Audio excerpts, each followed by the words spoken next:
मित्रों नमस्कार। पिछले कालांशों में हम पूर्व कृदंत प्रकरण से संबंधित तय और तवतु प्रत्ययों को देख रहे थे। इसी क्रम को आगे बढ़ाते हुए आज मैं पुनः आपसे तय तवतु प्रत्यय की चर्चा कर रहा हूँ। तय और तवतु प्रत्यय के लिए तय तवतु निष्ठा से तय और तवतु की निष्ठा संज्ञा हो जाती है। ये तय तवतु निष्ठा संज्ञा सूत्र है। इस संज्ञा सूत्र से तय और तवतु की निष्ठा संज्ञा होती है। इसके बाद निष्ठा सूत्र आता है। निष्ठा सूत्र क्या कहना चाहता है मित्रों कि भूतकाल की क्रिया में, ध्यान से सुनिए, कि भूतकाल की क्रिया में वर्तमान धातु से तय और तवतु प्रत्यय होते हैं। तय और तवतु प्रत्यय होते हैं। देखिएगा, तय में दिया हुआ जो आदि ककार है उसकी और तवतु में दिया हुआ आदि ककार है उसकी लसक व तदिते सूत्र से इत संज्ञा होने पर तय में मात्र तय शेष रहता है और तवतु में तवत शेष रहता है। तवत में भी जो ह्रस्व उ दिया हुआ है उस ह्रस्व उ की उपदेशे अजनुनासिक इत से इत संज्ञा होने पर तवत शेष रहता है। ऐसी भी चर्चा मैंने पिछले कालांशों में भी आपसे की थी। आज मैं आपको तय प्रत्यय के दो उदाहरण और उनकी सिद्धि करके बता रहा हूँ। दोनों परीक्षा की दृष्टि से महत्वपूर्ण उदाहरण हैं। सर्वप्रथम अपनी चर्चा करते हैं पक्वह की। पक्वह, पच धातु से तय प्रत्यय लगने पर पक्वह बनता है। पच धातु से तय प्रत्यय लगने पर पक्वह बनता है, अर्थात पकाया गया। अर्थात पकाया गया।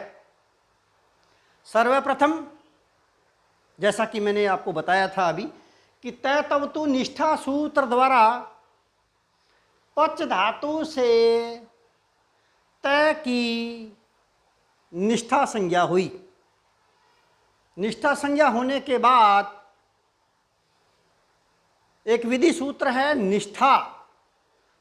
उस निष्ठा इस विधि सूत्र द्वारा भूतकाल के अर्थ में पच धातु से तय प्रत्यय हुआ। ठीक है मित्रों, तय प्रत्यय हुआ। तय में से जो आदि ककार दिया हुआ है उसकी लसक व तदिते सूत्र से इत संज्ञा होने पर तय मात्र शेष रहा। तो स्थिति बनी पच धन तय। अगला सूत्र है चोकू। सूत्र है चोकू। आओ देखते हैं चोकू सूत्र क्या कहना चाहता है कि झल परे होने पर, क्या झल परे होने पर या पद के अंत में च वर्ग होने पर, या पद के अंत में च वर्ग होने पर च वर्ग को कवर्ग हो जाता है। तो इस सूत्र से पच के च को क हो गया। तो स्थिति बनी मित्रों पक धन तय। प क हल धन तय। अगला सूत्र आ रहा है पचो वह।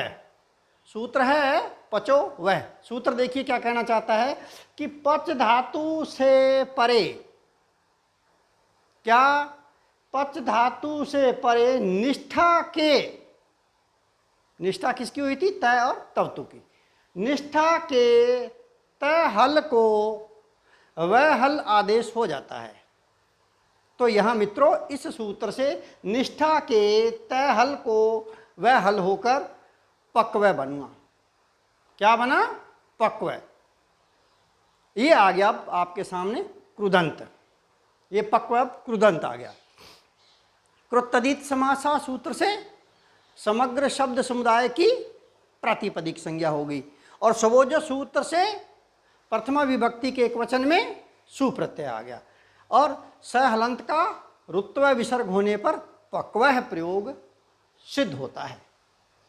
तो ये था पच धातु से तय प्रत्यय लगने पर पक्वः बनता है, और उसकी मैंने आपको सिद्धि भी करके बताई। एक दूसरा उदाहरण देना चाहूंगा तय प्रत्यय का। दूसरा उदाहरण है हितम।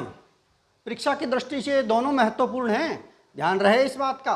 आपसे सूत्र दे करके सूत्र की सोदाहरण व्याख्या भी पूछी जा सकती है, और हितम शब्द दे करके या पक्वा शब्द दे करके उसकी रूप सिद्धि भी आपसे पूछी जा सकती है। इसलिए आप इसको अवश्य ही कंठस्थ कर लीजिए।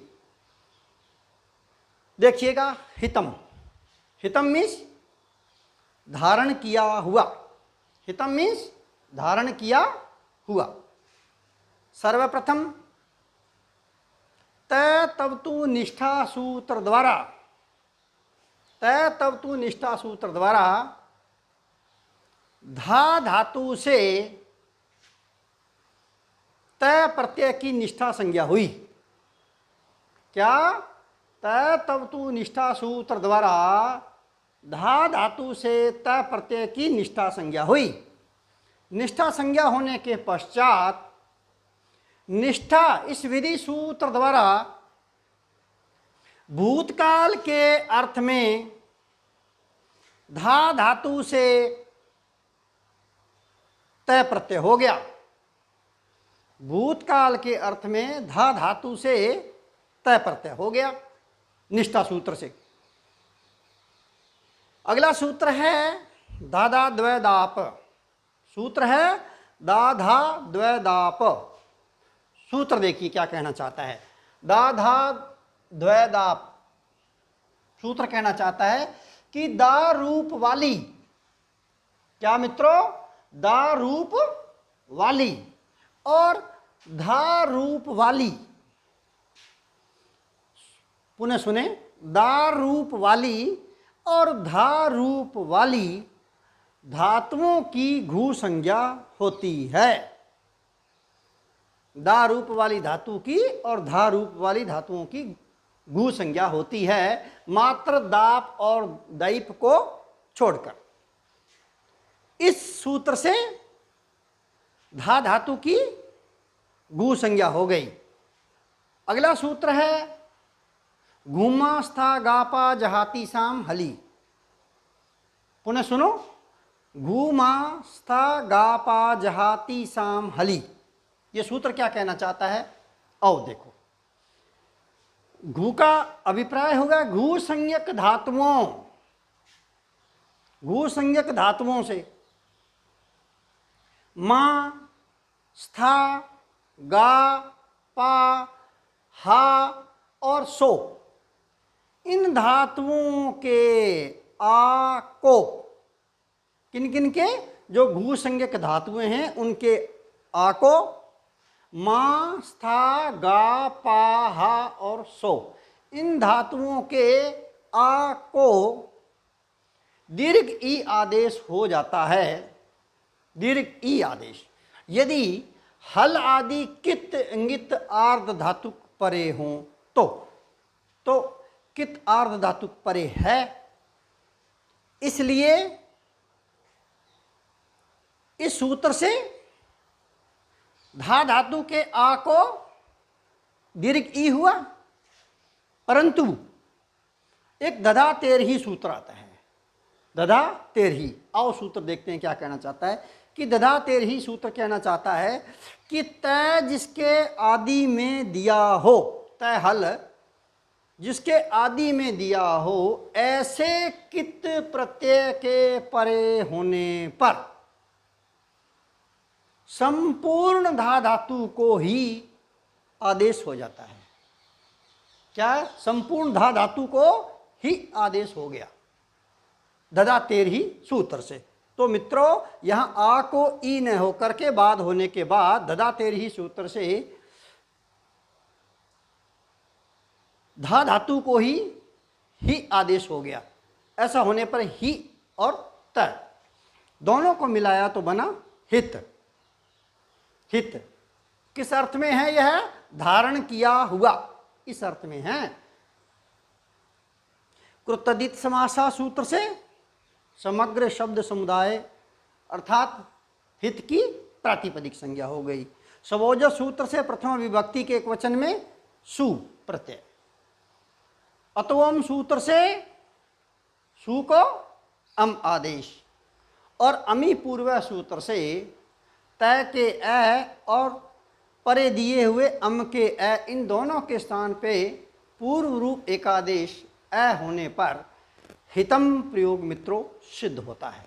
तो मैंने आज आपको पक्वः और हितम इन दोनों की मैंने आपको सिद्धि करके बताई।